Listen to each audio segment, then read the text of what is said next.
because this is going to be quite a dynamic conversation with Mike Plener, who has also invited Keith Holdt to join us.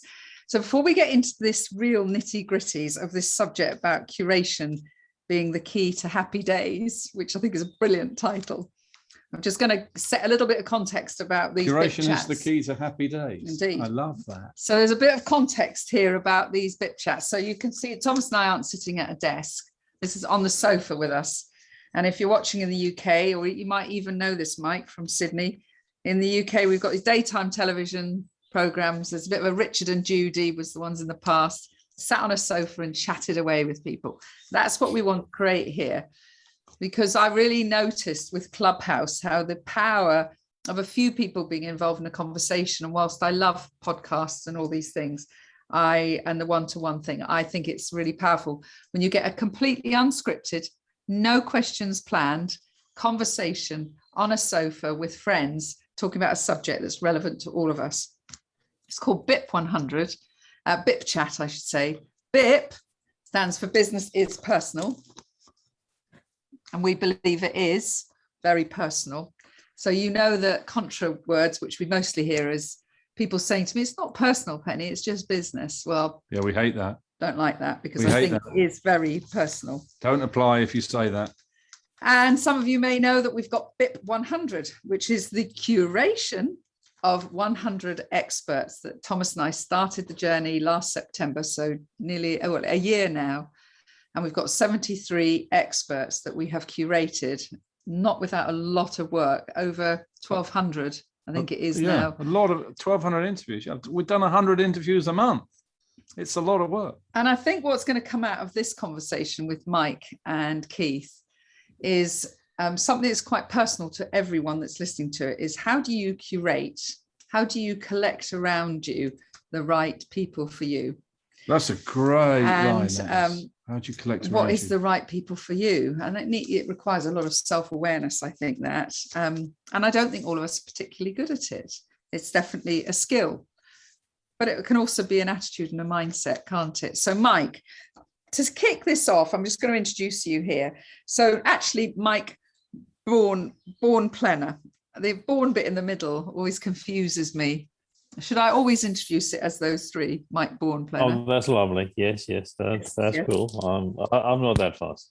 So a founder of Catapult. So he selects awesome companies run by great people. I love all these expletives to help them grow, scale and be funded.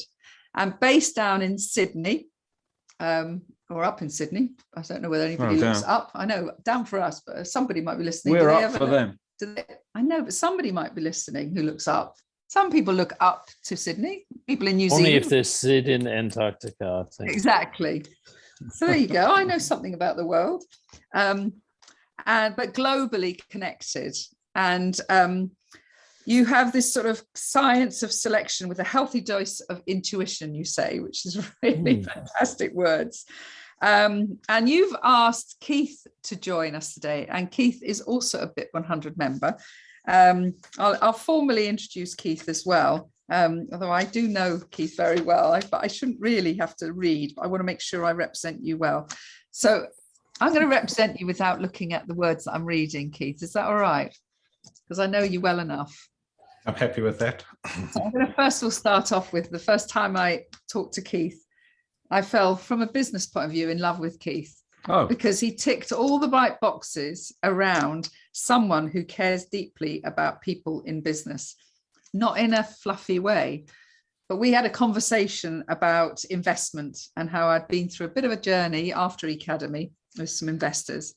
And Keith is someone who invests in companies and mentors them and really supports the board, cares a lot about their well-being. And it seems to me, Mike, you have chosen Keith for very good reasons. So you've got to know Keith quite recently. Why did you feel this was a good conversation to have with Keith? Because both of the craft that we each have depends on us being good at curating. If we're shit at curating, we end up with bad investors, we end up with bad companies, we end up with bad people on their boards, which means that we have a pretty shitty life, right? Because that's when you come to Friday night and you just want to bury yourself under the doona because it's been a tough week. And that's why I thought we would have a good dynamic banter between the four of us, which is why, instantly I just thought, oh, Keith's going to be part of this, because it just logically makes sense. That's all. Now, I love interesting that. use of the word curation for the whole assembly of the board, the companies that you invest in, the people we choose. I've never heard curation used in that context before, but it's obvious when you think about it. But well, we think curation often as sort of people that are in museums and putting together the collection of whatever dead bones or whatever it is, and that of course is curation as well. But if you think about it, say from what we do with Catapult, is we are curating a collection of amazing founders that run great companies. And, if we do it well, then in 10 years, we'll have 1,000 companies. It's a fairly sizable collection, right? And so you got to be very careful when you put a collection like that together, because there's a whole lot of different parameters you're going to think about. That's sort of the structure. That is this is what I want.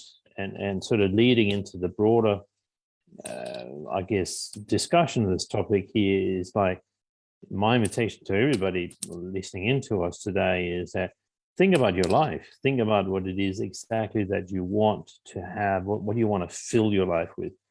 People, what are the experiences, what's the businesses, what is, depending on whatever it is you do. And what therefore must be the criteria for to select the people coming into that.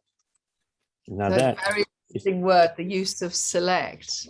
I'm with you there. Yeah. Thomas, and I think so, if I can just add to that, if you think about the opposite, how disruptive and demoralizing it is if you've got the wrong board member in, or a management team member who doesn't fit with the rest, and or even in your circle of friends, that's incredibly disruptive, and it impedes, in our case, the growth of the business or the direction, and can sometimes even destroy it. So equally the opposite. I think it's such an important topic to keep in mind, and to when it comes to not just thinking about the one-to-one relationships you have, but in the context of the group or the board or the management team, in our case, and getting it right. Curating is a core and critical skill. And I do wonder how good people are at this, because it's very interesting that we've got all these networks that we can plug into, and we all have our business and therefore our transactional thoughts. And I wonder how people, I wrote down a few words around people when you're connecting: networking, community, selling, connecting, collaborating, partnering, curating. What is it about curation, Mike, that sort of that's so critical to you as a topic? What is, rather than saying, go out and network, go out and build community, go out and sell, whatever, what is it about this curation that's so critical? Well, if you think about the curation, it's the first part of what you do when you start an interaction with, say, a new human being or a new company. So instead of saying, hey, I'm looking for an advertising agency, or I'm looking for a new employee, or whatever not, you start the principle with, I'm looking for people or organizations that have these particular qualities. They're nice people. Like, for example, in our business, we have a very, very tough no dickhead policy. It sounds a bit rough when you say it like that, but it's like, we just do not tolerate people that are just completely obnoxious. But isn't dickhead is an entirely subjective term? Maybe not. I think a lot of people, when they see the experience, they would all agree, oh, that was not really cool. That doesn't mean that people can't have a complete, meltdown or hissy fit or spat or whatever not. We're all humans. But it means that, sorry, I was going to say one person's frog is another person's prince, I suppose. That's correct. Right. And it's that there's something there for everybody. Right, but it's from your values perspective as the curator of your universe, what is it you're looking for? And I think, and we discussed this very briefly in our sort of pre-chat, and it's like, the challenge with curation is you actually have to make a choice. You are forced to make a choice, and by making a choice, you are therefore also choosing things that you will not have, that you will not tolerate. And therefore, there will be people that you meet them and go, oh, I don't think I get along with this person. And therefore, you have to select them out. And because we all live in this world driven by fear of missing out, Well, that's not a very popular style of being, is it? You know, It's you're very not going to be fast. you're not going to be the most popular on social media, are you? So Is there a danger? Is there a danger, Keith, with curation, that whether it's BIP or whether it's selecting your investments or your board members or your investors, that you end up curating people like you, and therefore lose the diversity because you're basically choosing clones of yourself? I think it depends what your starting point is and what you're using. If you're saying, am I selecting somebody that I like and think I can get along with, but I'm clear about what I need them for, and if I'm choosing somebody for the leadership team or whatever the case, and I think if you start with the right principles, then you can get that right. If you're just recruiting people you like without being clear about what you're recruiting them for or bringing them in for, or what the objective of the relationship is, then you can get it wrong. And just before you said that, I think mistakes are made. I mean, what do you do when you've got a business where the CEO is the founder, but he's clearly wrong as the CEO? You might have not had a part in curating him, but you have to then come up with a solution to change the dynamic or to change the situation. And in a way, that's almost what Mike was saying. You've got to find a way to deselect him from the role and put him in a place where he's less harmful or sort of more useful to the business, and find somebody that is the right person and curate that person. So there is always that risk that you sort of bring in or surround yourself with people who are too much like you, but I think that's where you've got to tie the reason and the rationale in to say, why am I doing that? And what's the objective of doing that? And I want people I like. They don't have to be like me, but I want people that I enjoy working with, that actually we can work together as a team or in a relationship, that we enjoy each other's company and that we can spend time together and grow together. But not necessarily, that's not necessarily the same as somebody who is like me. And it's about how they're contributing towards my happiness and my well-being and my enjoyment of what we're trying to achieve together, not are they exactly the same as me. This is very precise. Does that mean all four of us are actually headhunters? that's interesting. Should all four of us have been in the recruitment business? Oh no, but you can still be a headhunter without being in the recruitment business, right? Yeah. So we've been talking about it from a perspective of building a company, looking for the right team, the right board, the right investors. Do you think we can be selective enough when we're building our clients, which is obviously something we've done for BIP100? But do you think that businesses are able to do that? Can they have that abundance of attitude to say, these are the sort of clients I want? I do believe so. I mean, I run a company that's founded on that. It's very interesting when you interview people that are, considering coming and working with us, and you say, oh, by the way, what's a little bit unique about it is we say no most of the time. And they're going, huh? So we are really selective of who we choose to work with. And it takes a while for that kind of thought, because in most businesses, it's like, oh, come along, anybody, right? Just if you want to pay us money, just come in. And we're going not so fast, right? Because, our business model is we will often pair up with these companies for a period of 3, 5, longer, 7, whatever number of years. And so you want to make sure that it's someone that you think, and no one can tell the future, right? But it's just like, you want to have a sense that you can get along with these people, as what Keith just said, for an extended period of time. It doesn't mean that they're like you. In many cases, it probably means they're not like you, because you're often looking for people that want to do the stuff you don't want to do. But I think from a client perspective, I think, when you end up in a situation where you can say, you love your clients, and you actually mean the fact that you love your clients, that's really cool. It's cool. So I'd love to. Sorry, did you want to say something, Keith? Yeah, I think if you think through the implications of selecting the right clients, I think most of us, when we're in business, we want to do the best possible job we can. We want to deliver the best service to our clients and so on. And if you think about when that is, when you're working with a client you like and you get on with and you're aligned in what you're trying to achieve, then you've got more energy and more, you put more into actually getting the best results, because then you're working together to achieve the best results. When you've got a client where there isn't a good fit and where you start to feel drained by that relationship and where it's taken away from your happiness, then it starts to affect the quality of your work more often than not.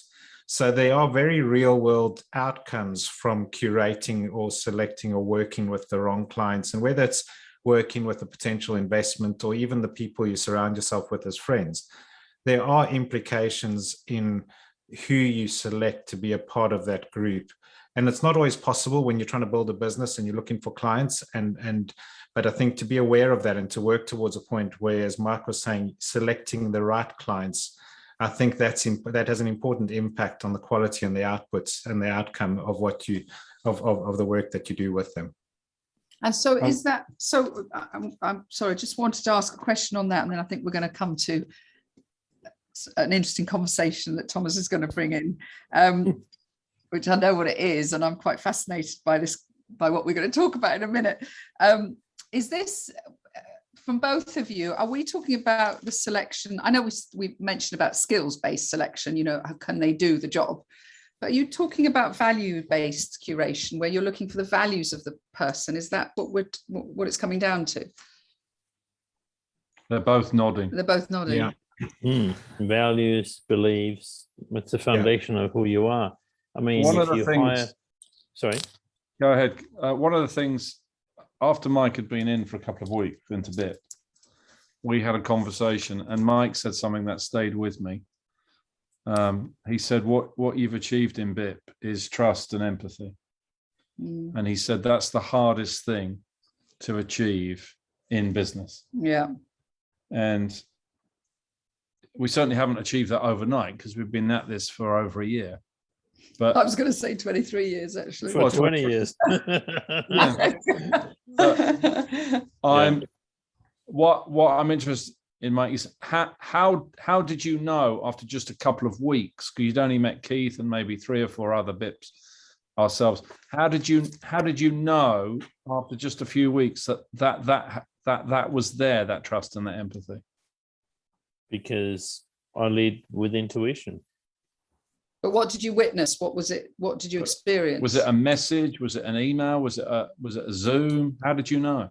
I don't think I can unpick it like that. It's a feeling. It just feels right. It's as per what we talked about like 3 minutes ago, it's like sometimes conversations are you're dragging them along and you're being polite and it's nice. And other conversations, like you look at the time and you're going, shit, an hour just went past. It's like, my next meeting has already started. Like, oh, sorry, I got to run. Right? And you're going, how the hell did that happen? Like, we only spoke for 10 minutes. Yeah, that's a clear sign that something is right? But there could be other things. There could be, similarities in thought patterns. There could be similarities in linguistic patterns. There could be similarities in cultural background or lack of cultural background. There could be fascination with because you're very different, and I really like that. It's not a fixed set of rules or formulas, but it's think of it as a jigsaw puzzle that your mind and to some extent also your heart is putting together. Does this feel right? If it doesn't feel right, don't do it. Yeah. It's like, I'm sure we all heard that one before. It's like, I certainly didn't invent that absolutely. one. Don't push it as well. I think that's a big part of it, is if you start having to push, then it's not right. You can think of loads of relationships in our lives as we've gone through life, the ones that you've had to push almost against the closed door, but eventually that door's opened. They're never as fantastic as the ones where you weren't having to do that so much. No. Sorry, what did you say? I tell you what I want Thomas to talk about, because back in about 2009, I think it was. 2009, yeah. Thomas was recorded on video on a YouTube by Mark Sinclair. There's a Kiwi there's a from Kiwi. Saying that the down world south. is moving from CSC, closed, selective, controlling, to a world of open, random, supportive. So instead of closed, we're becoming more open. Instead of being selective, we're becoming more random. And instead of being controlling, we're becoming more supportive. Yeah. Now, of course, that was 12 years ago, before the bombardment of overwhelming connections that we've all had, and the rabbit holes that people have gone down by being over-connected and things. What we're talking about now, and Thomas created a psychometric tool that enabled you to answer some questions, and you discovered which of the 8, which you were. So I came out OSS, open, selective, supportive. Thomas became ORS, open, random, supportive. And then other people were close, selective, the whole combination of it all. I'm really curious about this conversation. It might be a bit of a hey moment for me. Well, by default, are we becoming, or are we needing to become more OSS? Well, no, but I know, because of the conversations about curation, you're forcing the S of selective. But you had to select the BIPers. Yeah, well, through his hands now. Yes, but in order to find the 73, I've had to interview, or we've had to interview. You've had to be very random. Over 1,200. It's a random process. And yes, very true. We've had, from the application forms, we've had people from all over the world in all sorts of industries, super people who are just not suitable. So just not the right group for them. They belong in another group, another 100. So when you're curating, Mike or Keith, both of you, I'd love to hear from you both. Are you open, random, and supportive to begin with? Or are you closed, selective, and controlling? Or open, selective, supportive? The start of my process is certainly open and random. Yes! Yeah. Calm down. But it's like you gotta. The challenge is you just don't know where you're looking, right? And so we're looking for great entrepreneurs. They're hiding in all sorts of corners of the world. There isn't such a all entrepreneurs are members of this particular group on LinkedIn, right? It doesn't work. Mike's open, random, and controlling. What's the controlling piece? That's the scout piece. He's a scout.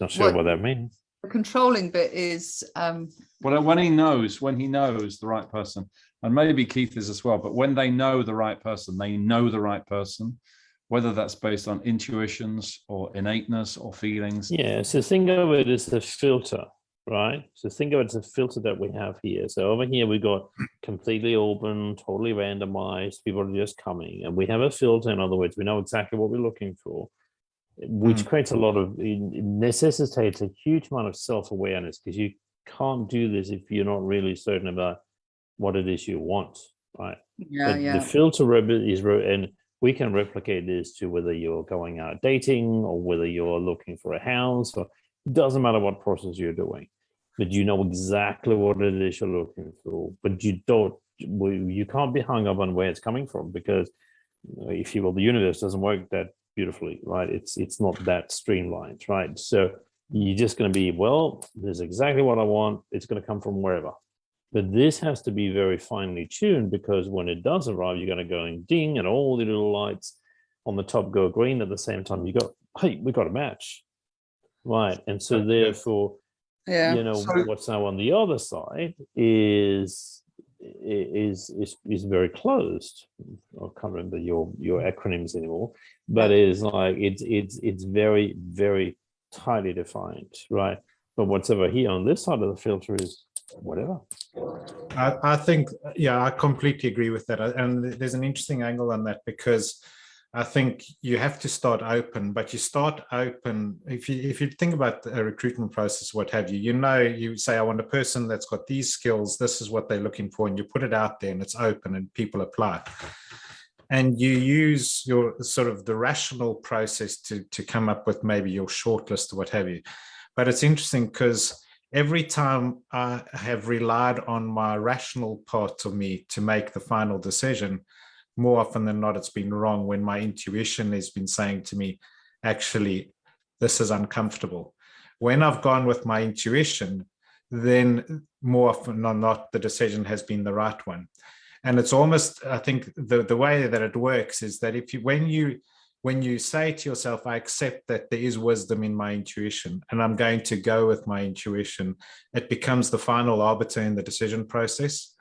So whereas you start open and random, you do become selective and then controlling, and you say, right, if I'm left with two people or two sort of investments or whatever the case might be at the table on the day I have to make that decision, which way am I going to go?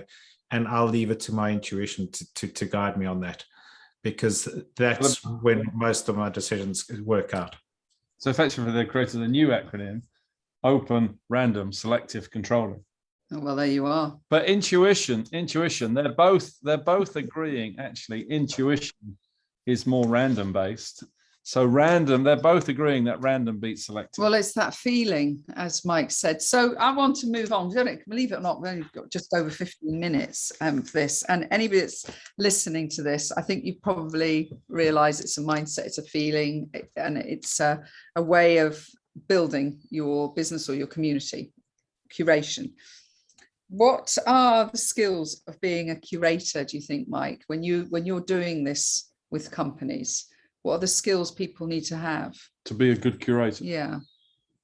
Well, I think, as we talked about, you can use curation in any aspect of life. And so I think the skills depend on the hard skills, depend on what area of life it is that you want to curate something.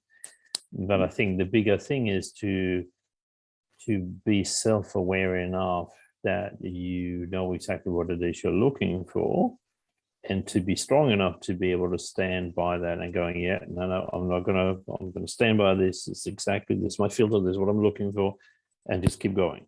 Right. So there's a level of discipline attached to that, because otherwise you'd run out of steam. Like if you got your filter and you got your random cloud of possibility over here on the one side, if you don't have a mechanism for constantly approaching this random cloud of pulling whatever new potentials out of it, well, it doesn't work, right? And so that's a discipline kind of, in a sense, of just keep doing it. Every day I call 2 new people, or every day I click on this link twice a day, or I look at a stock chart twice a day, or whatever it is that I'm doing for my curation. But the skill is standing by your values when you're choosing. Absolutely. So if that's a skill, I think it's a principle, but yeah. So I'm going to come to one of those in a minute, which is really intriguing. So I keep teasing the audience here a bit, not deliberately, but I don't want to move off a subject, but I want to come back to that. Oh, well, we hope someone's looking at us then. Yeah, I know. So Keith, when you're looking for people to join a board, or what is it that you're looking for? What is it that's important to you when you're seeking someone beyond the skill set? I mean, I actually think it ties in with the whole filtered conversation that we were talking about, because if I'm looking for a person for a board, first of all, there is the criteria, the almost the rational criteria. What do I need from this chairman? I need him to be an expert in this industry. I need him to have experience in a PLC or a private equity bank. So there is that list of criteria, which is one filter. But then there's the other filter, which is where your values come in, or where you're looking for the attributes that you know make a good chairman. So you want somebody who is focused, who's going to bring discipline to the management team, who's going to provide good governance. And those, you can argue as to whether they on the sort of the other side or what have you, but you're looking at their own intrinsic values and saying, what sort of chairman do I want? That becomes part of the filter. But then as you go through that, then I think it's important in that case, then I'm actually almost being the curator of marrying a board member to a management team, without it being affecting me necessarily in the long term. So then I've got to be conscious of, well, what is the culture of that management team? What are their needs? What do I think, if it was somebody looking for a relationship, a partner in life, then it's almost the same thing. I said, you don't choose people who you're not going to want to get sort of wake up to the next morning. But so it's a process. But at the end of the day, then it comes down to, if it's going to affect me, then like as Mike was saying, then how's it going to affect my values? And the values is an interesting one. It might be slightly off topic, but there's always a lot of talk about what's your purpose, what's your why. And without being controversial, sometimes I think that's consulting speak for some consultants to make a lot of money. And I think it comes down to really, what are my values? What makes me happy? And I was on a call with a guy pitching for investment, and he started off, he said, Keith, I want to ask you, what's your why? And I just said to him, you know what, why not? And he didn't have a response to that. I said, why not? And the reason why I said that was because it makes me happy. I'm happy doing this thing. It doesn't matter to anybody else, or I'm happy working with this person. It doesn't matter what all my reasons are for that, but does it make me happy? Is it building me? Is it helping me to grow? Is it helping me to further my objectives and be more successful in the path that I've taken? So at a personal level, now when people say to me, I'm using that as a standard response. Why? What's your why? Why not? I need to know why not. I need to know what's important to me and what's not. And so for me, the start of, I think there is a start. And I asked myself before the call today, what do you need to know? I think you do need to be clear about, what are my values? What's important to me? Who do I want to be working? Almost like, what's my avatar for the ideal client, the ideal investment, the ideal friend, the ideal sort of business partner, and understanding beforehand. But then that ties, at the end of the day, it comes down to, once you've been through all of that, what does my intuition say about whether we're going to work with, whether this relationship's going to work or not? And you don't always get it right, but then you have to be prepared to actually take action to change that, or to deselect up front, or whatever, as Mike was saying. Yeah. Do you think this is any different to, because they both mentioned this, dating and partners and who you're going to wake up to? Do you think this is any different to choosing your friends and choosing your spouse? I mean, from my wife, point of view, husband? I would hope you're not still trying to curate a wife. Slightly different. Hopefully not something you keep repeating, but maybe. No, but what I mean is there any difference between curating your friends, creating your spouse, curating your clients, creating your suppliers, creating your community? Is it all just the same process you're following, because you're looking for a profile? It might be a similar process, but it's obviously a different lens, right? We're looking for different things in those different areas of our lives, but it's not wrong to argue that the process is very similar. Let's say that we are looking for a new lover, partner, spouse, whatever it might be. Then again, we probably have a set of filters, a set of criteria, tall, dark, handsome, or coming on a white horse, or whatever it is that that person is looking for. And then somebody shows up in their circle of friends, and does he have a white horse? And go, no, okay, not the right one, right? And so again, you got to be very careful that the downside of curation, I think it's important that we maybe cover that for a second, is you got to be careful that you're not curating too tight, that your filter is not so tight that it constrains and basically nothing will ever fit, because then you're going to be one hell of an unhappy sod, right? It's just like, ew.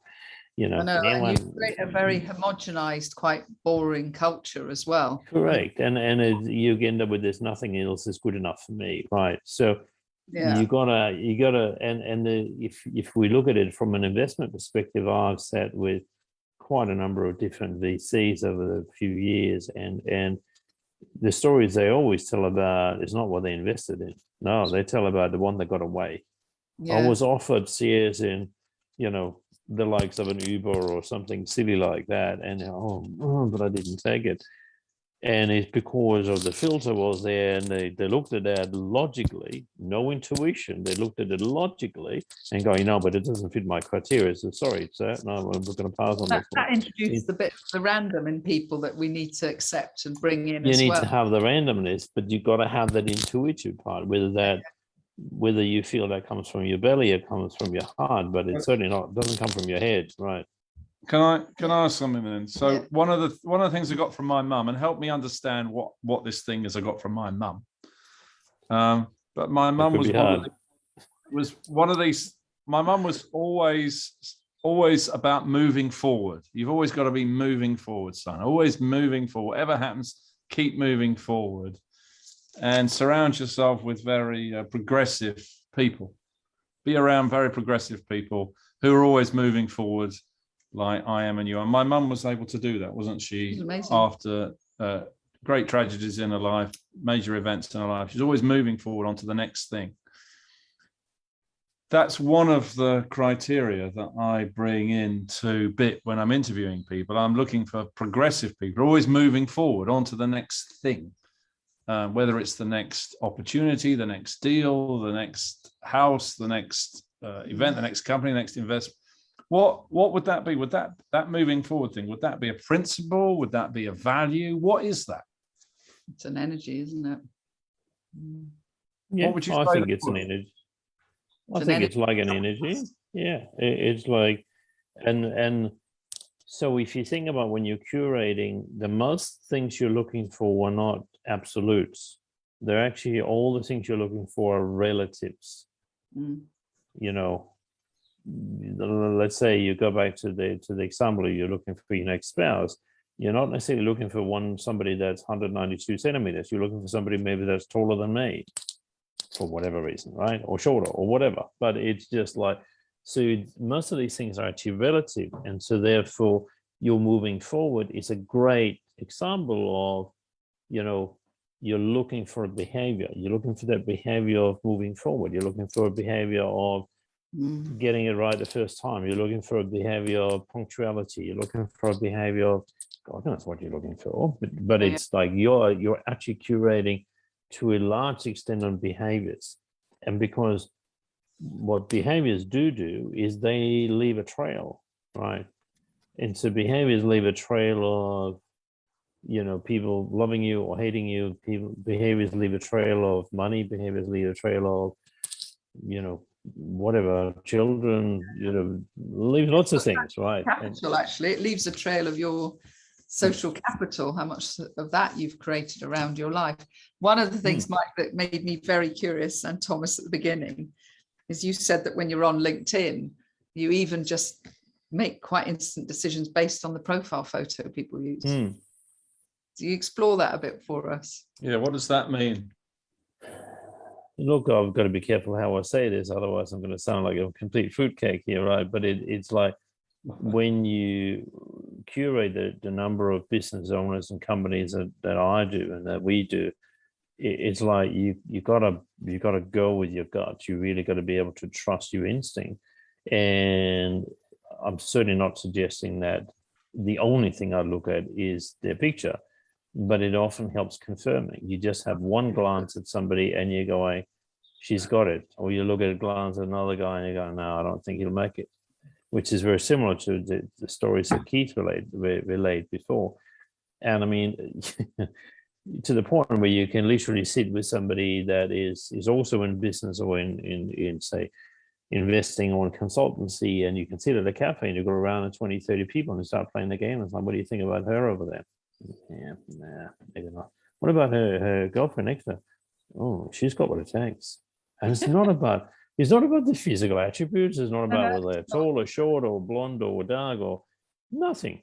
It's that energy. It's that feeling of, are they going somewhere? You meet people and you go, whoa, right, okay, this person going somewhere. And that's what you're looking for.